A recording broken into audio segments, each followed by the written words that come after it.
God förmiddag, Kaj Rosnell här, sekreterare i Riksförbundet Finska krigsbarn. Jag har skickat lite papper till er och med en begäran att få träffa Maria Larsson. Har ni fått det?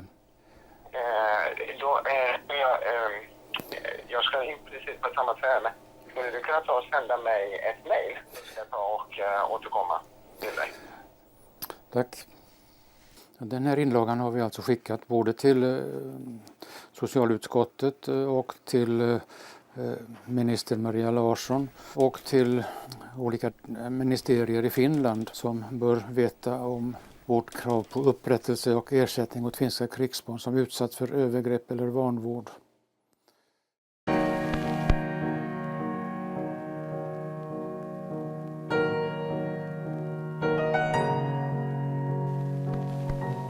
Sverige har mottagit en mängd finska flyktingar, framförallt barn, som inkvarterats på olika ställen i landet. Vi besöker här en koloni i Stockholm som ser ut att ha det gott.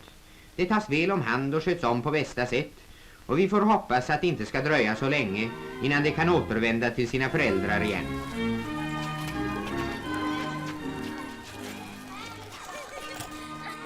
Näinhän me haluamme nähdä ja virallisesti esittää, että Suomesta sotapakoon lähetetyt 70 000 sotalasta saivat hyvän ja rakastavan kodin Ruotsissa ja palasivat tyytyväisenä sodan päätyttyä takaisin Suomeen.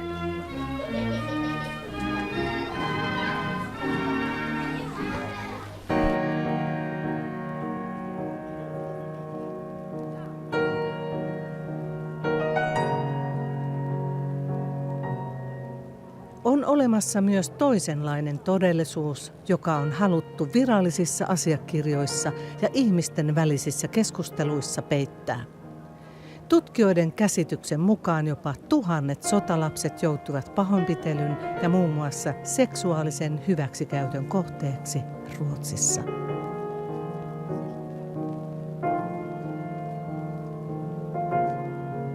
Mina första minnen är det. Jag ligger på rygg och min fostermor då drar mig i pitten och med knallsvarta ögon och slår på dem.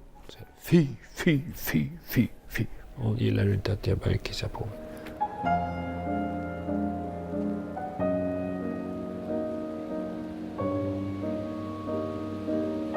Förr i tiden hade man ju väldigt stora generösa dukar som täckte en hel del utav.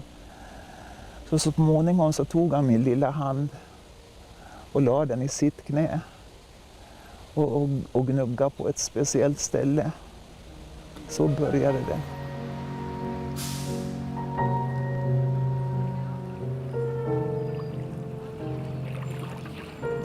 Nyt vuosien jälkeen sotalapset uskaltautuvat hakemaan oikeutta kärsimyksilleen. Ruotsissa rakennetaan parhaillaan korvausjärjestelmää 1930-1980 välisenä aikana lastenkodeissa kärsineille lapsille. Korvausjärjestelmä perustuu vanhaan lakiin vuodelta 1924, joka jättää sotalapset ulkopuolelle. Kaj Rosnell, joka itsekin on sotalapsi ja joka taistelee sotalapsien oikeuksien puolesta, vaatii lakimuutosta. Antingen en ny skrivning i lagen eller också ett klart uttalande från riksdagen eller socialutskottet att krigsbarn ska vara med och få möjlighet till ersättning. Suomen sotalapset olivat myös lastenkodeissa Ruotsissa. Sodan aikana rakennettiin Ruotsiin 400 lastenkotia suomalaisille sotalapsille, koska kaikkia lapsia ei voitu sijoittaa yksityiskoteihin. Näissä kodeissa oli yhteensä noin 8000 sotalasta. Rosnellin mukaan Ruotsi haluaa pestä kätensä kokonaan pahoinpideltyjen sotalapsien vastuusta, koska ministeriön mukaan sotalapset tulivat yksityisten organisaatioiden kautta ja heidät lähetettiin vapaaehtoisesti Ruotsiin.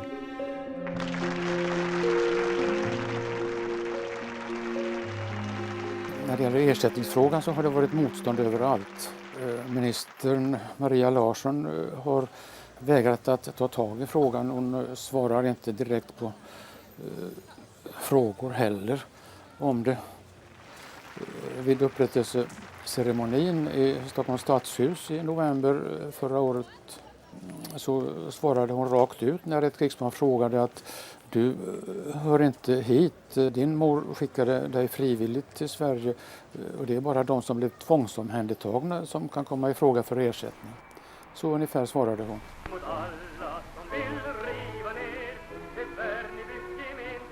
Valtaosalla sotalapsistahan on myönteinen kuva ajastaan Ruotsissa, mutta jos ajatellaan, että ehkä noin 10% on sitten toisenlaisia kokemuksia, niin me puhutaan tuhansista lapsista silloin. Ruotsin aloitteesta käynnistynyt avustustoimenpide, joka koski suomalaisia lapsia, jotka sitten tämän seurauksena joutuivat lastenkoteihin, jotka olivat ruotsalaisten valvomia, ruotsalaisilla varoilla pyöriviä, niin kuinka heidät voitaisiin jättää sen ulkopuolelle? Poliittisia vastuunkantajia on vaikea saada tänä päivänä noille 10 vuosien takaisille tapahtumille, mutta sotalapset muistavat. Tähän ohjelmaan oli erittäin vaikea saada mukaan nyt noita yli 70-vuotiaita sotalapsia kertomaan toisenlaisesta todellisuudesta. Mutta minun kuitenkin otti yhteyttä nainen, joka 5-vuotiaasta lähtien sotalapsena Ruotsissa oli joutunut raiskausten ja pahoinpitelyjen kohteeksi. Hän ei ollut koskaan aikaisemmin kertonut tästä, ei edes omille lapsilleen. Mutta nyt hän haluaa kertoa tarinansa auttaakseen toisia samassa tilanteessa olleita sotalapsia.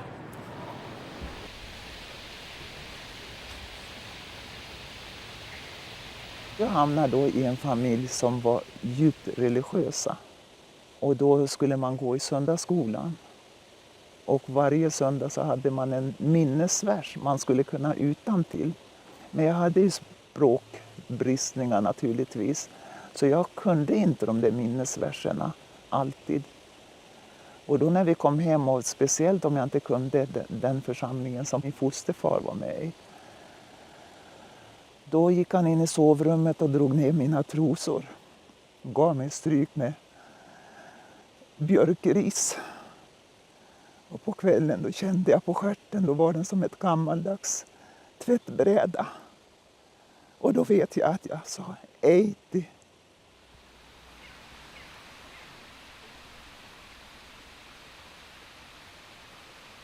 Det var en så kallade morbror. Och han var ungkarl och bodde hemma hos mormor. Han hade sin kammare en trappa upp. Och där hade han någon barnbok och godis naturligtvis. Och en gungstol. Och där fick jag sitta i hans knä. Och vi gungade fram och tillbaka. Och så särade han på benen. Och så tog han fram penisen. Och så skulle jag leka med den. Så uttryckte han sig. Du får leka med den här.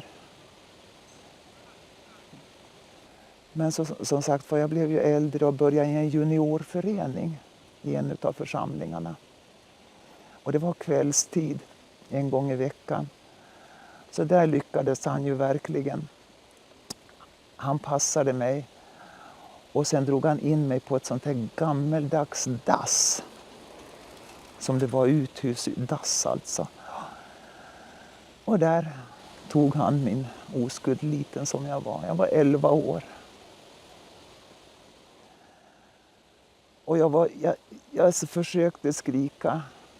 Nu är du tyst, skrek han. För du kommer att hamna i Finland annars. Och så får du stryk av fosterfadern. Finns det en Gud så hjälp mig.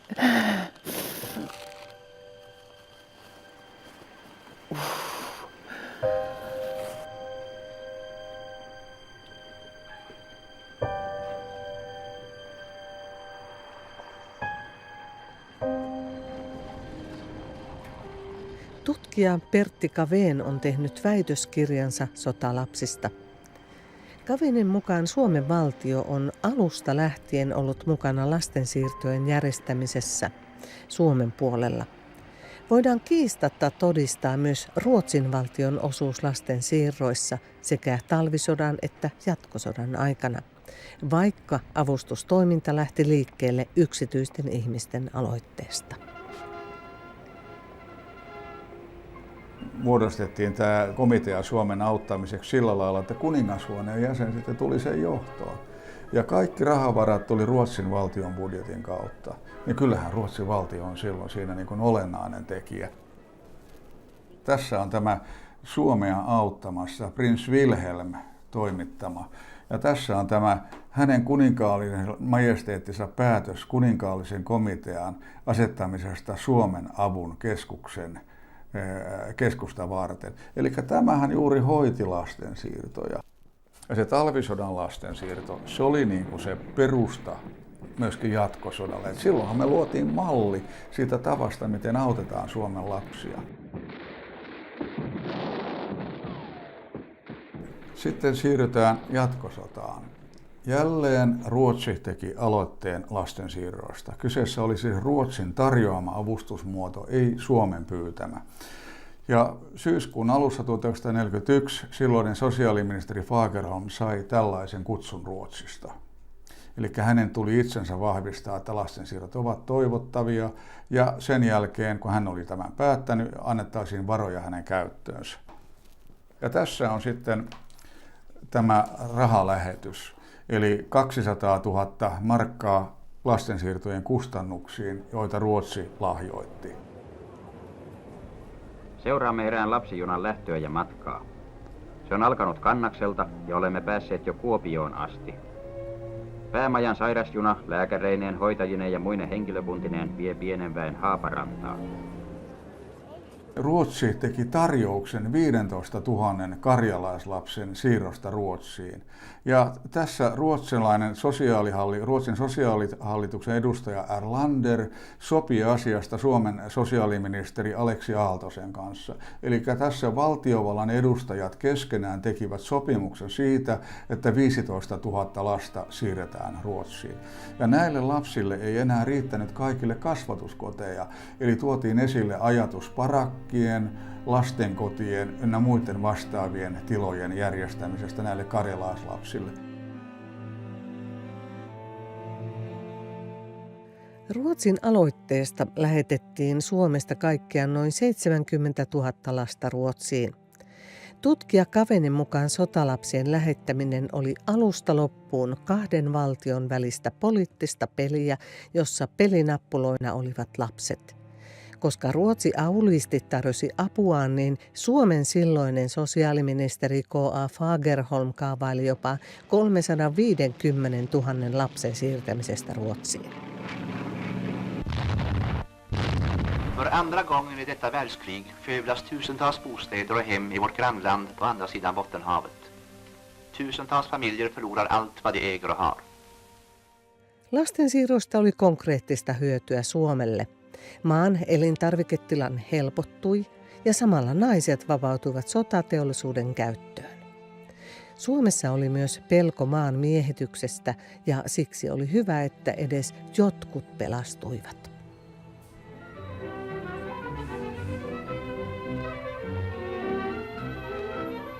Ruotsikin hyötyi sotalapsista, vaikka virallinen Ruotsi ei koskaan ole tätä tunnustanut, niin kyseessä saattoi olla myös Ruotsin huonojen syntyvyyslukujen paikkaaminen sotalapsien kustannuksella. Eli Ruotsissahan oli syntyvyys 30-luvun puolissa välissä niin kuin hyvin heikoissa kantimissa. Se aleni. Ruotsi niin kuin kansamäärällisesti supistui. Ja siellä oli jopa sellainen befolkningskommitteen, joka tutki sitä, mitä me tehdään tässä tilanteessa. Ja sieltä sitten löytyy tämmöinen lause, että Suomen sotalapset ovat meille taivaan lahja. Osa heistä joka tapauksessa tulee jäämään pysyvästi Ruotsiin.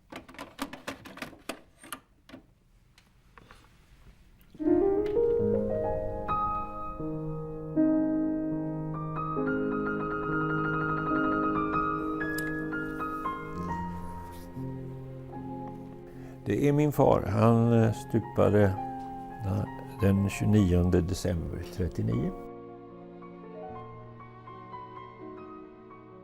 Myös vajaat 2-vuotias Bengt lähetettiin Ruotsiin. Koska hänen isänsä oli kaatunut Karjalan kannaksella, yksinhuoltaja äiti halusi poikansa parasta ja lähetti riisitautia sairastavan lapsensa hoitoon Ruotsiin. Hon skickade ju mig till bot så att säga, till få ordentlig mat och vitaminer och komma till sjukhus.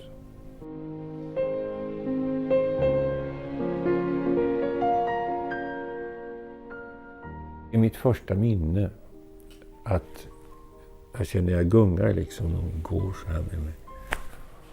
Och det är mörkt. Och någon talar med en varm, intensiv röst. Och sen hör jag en gamla ånglok.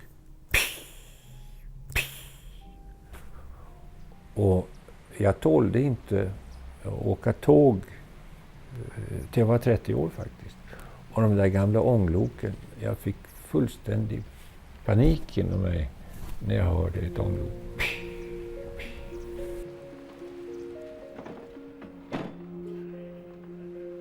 Bengtin elämä Ruotsissa ei ollutkaan niin hyvä kuin biologinen äiti oli ajatellut. Sairaalasta Bengt joutui Ölantiin vahvasti uskonnolliseen perheeseen, jonka kulissien takainen perheelämä oli pienelle pojalle helvetti elää. Fick ju stryk hela tiden, fysiskt. Våld hela tiden. Plus, men det vill jag inte gå in på, men att det var saker med fingrar som var väldigt obehagliga. Väldigt obehagliga. Jag hade svårt att äta och se min fars händer.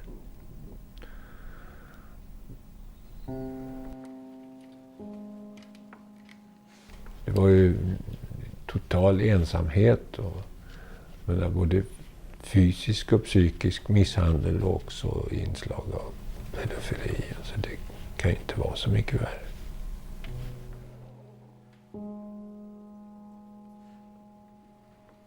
Då var det en liten garderob. Och den var ju så låg så jag kunde man inte stå upp, inte ens när jag var liten. Så satt in en potta och satte mig på pottan och låste in mig. Så där satt jag i mörkret. Till jag hade producerat något i pottan. Och sen skulle jag hela tiden be om förlåtelse. Mamma, förlåt mig, förlåt mig.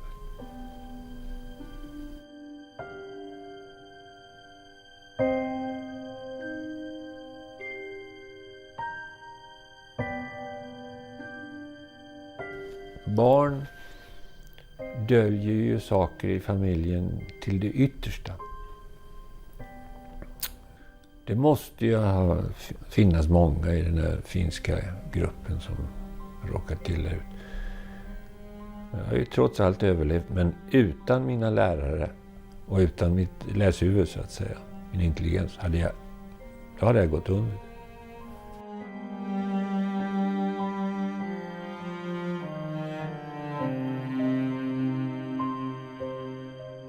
Skulle barnavårdsnämnden erhålla kännedom om eller uppmärksamma att vården eller skötseln av ett finskt barn icke är tillfredsställande, bör detta förhållande av barnavårdsnämnden omedelbart anmälas till barnavårdsombudet i länet. Eli Ruotsin valtio otti selvästi vastuun näistä lapsista, jotka oli kutsuttu Ruotsiin, ja maksoi myös heidän matkakustannuksensa.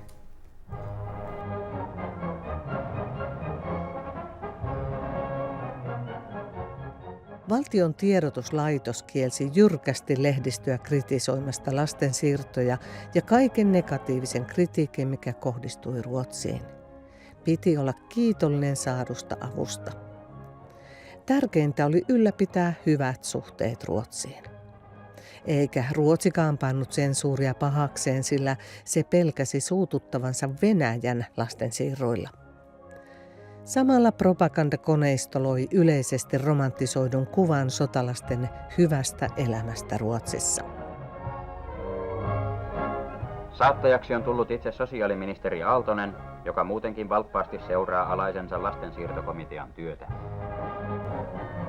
Junan vuoteet, ruoka ja monet muutkin mukavuudet muistuttavat jo alkuun, että on siirrytty sotivasta Suomesta rauhalliseen Ruotsiin.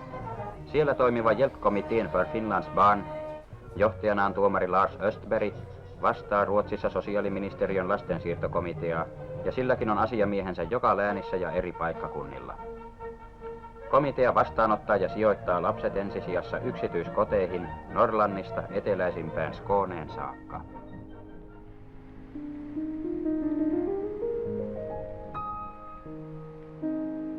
När jag började titta på flickor så sa de att om vi får höra att du går på bio, teater eller på dans eller något sånt, så tar vi det ur skolan och du får jobba som dräng här.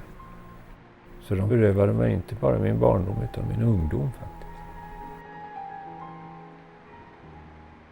Ero Pentistä on ollut raskas, mutta minulla on rauha mielessäni, kun tiedän, että Pentillä on siellä rakastavat isä ja äiti. Sen asian haluan tässä kirjoittaa, että jos Luoja ottaa minut pois tästä elämästä, niin tiedän, että pidätte Penttiä kuin omana poikananne, eikä kukaan voi ottaa häntä teiltä pois. Bengtin biologisella äidillä Suomessa ei siis ollut aavistustakaan, millaiseen perheeseen hänen poikansa päätyi, niin kuin ei monella muullakaan suomalaisäidillä. Kontakti lapseen oli usein vain ruotsalaisperheen hyvän tahdon varassa. Bengt sai tietää vasta aikuisena, että hänen biologinen äitinsä oli jatkuvasti kirjoittanut kirjeitä hänelle ja hänen ruotsalaisperheilleen. Kirjeenvaihto salattiin Bengtiltä. Vasta muutaman vuoden jälkeen Suomen äiti sai tietää poikansa hirvittävästä kohtelusta ja yritti hakea poikansa takaisin Suomeen. När jag var 5 år så kom det då en dam som jag inte kände igen. Tog min hand och drog iväg mig. Jag slet mig loss och rusade in i köket. Så hade vi 2 köksstolar under en köksbänk. Så slet jag ut den ena och satt bakom den andra så här. Så kommer jag ihåg, jag såg hennes ansikte och sen armen som försökte få tag i mig då. Ja, men hon försvann ju då. Det talades inte ett ord om det där. Men grannkärringarna var ju omtänksamma så att de sa, åh stackars du lilla finpojken, det var ju din mamma det där. Och då gick jag till morsan och frågade, var det min mamma det där? Du är vår pojk nu, vi har adopterat dig. Och då ljög hon, för det var 45. Jag blev adopterad först 47.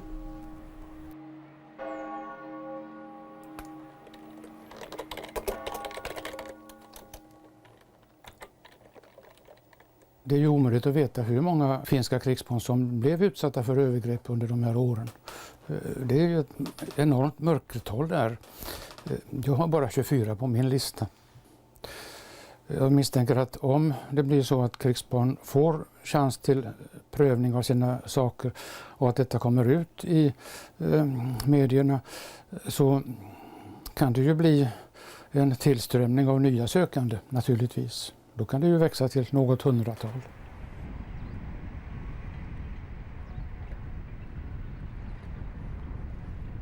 Fortfarande så är det så att jag hör morsans röster. Att du aldrig kan göra något ordentligt.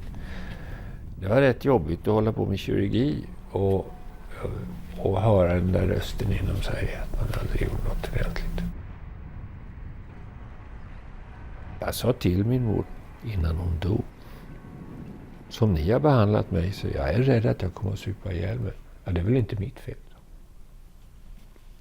Iskallt bara. Inte, ja men snälla du kan vi inte göra någonting åt det eller sådär. Utan det är väl inte mitt fel. Så det, in i slutet så var det någon slags galenskap.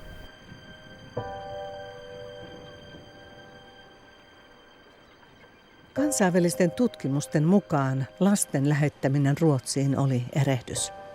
Kaikille sotalapsille siirto oli traumaattinen kokemus. Kuka on vastuussa? Suomiko, joka lähetti lapset Ruotsiin? Ruotsiko, joka ei kyennyt huolehtimaan lapsista? Ruotsin valtion myöntämä korvaus tai virallinen anteeksipyyntö ei varmaankaan poista monilta häpeän tunnetta eikä huonouden tunnetta. Mutta se olisi mahdollisesti osoitus aikuisten ihmisten vastuunkannosta sodan aikaisista tapahtumista ja sen jälkeisistä seuraamuksista näiden lasten elämässä.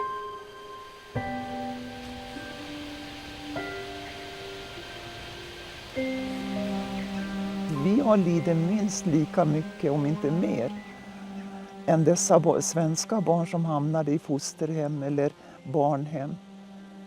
Vi står på samma nivå, kanske ännu värre genom att vi kommer från ett krigshärjat land och fått genomgått det också. Jag tror det har varit lyckligare att vi hade fått stanna hos våra föräldrar. För det finns ingen som kan ersätta den platsen som jag känner. Största felet är ju att Finland skickade iväg dessa krigsbarn till Sverige.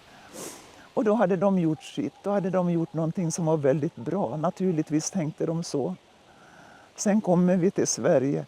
Och där är väl det största felet. Ingen människa hörde efter hur vi hade det, hur vi fick det.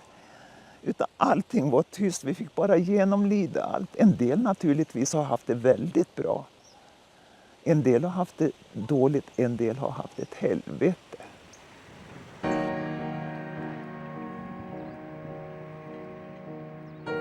Kun lähetätte Pentin takaisin, niin älkää lähettäkö häntä yksin. Voisitteko tulla hänen mukanaan tai minä haen hänet? Kun minä saan pojan takaisin Suomeen, niin te joudutte vuorostanne tuntemaan sellaista, mitä ette koskaan aikaisemmin ole tunteneet.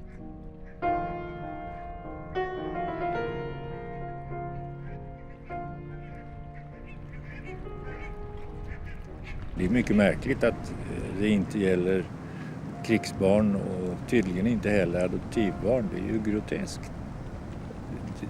Barn som barn. Lidande som lidande. Jag tänker söka på något sätt. Jag tycker att jag har skäl för det faktiskt.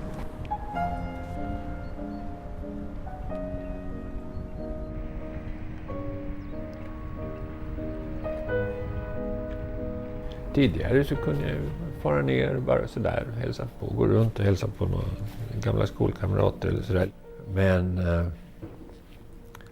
att så här, när jag har börjat loda lite djupare och lyfta på locket till gamla känslor, stå vid deras gravar, alltså, då kommer jag att säga till dem att nu skiljer jag mig från er.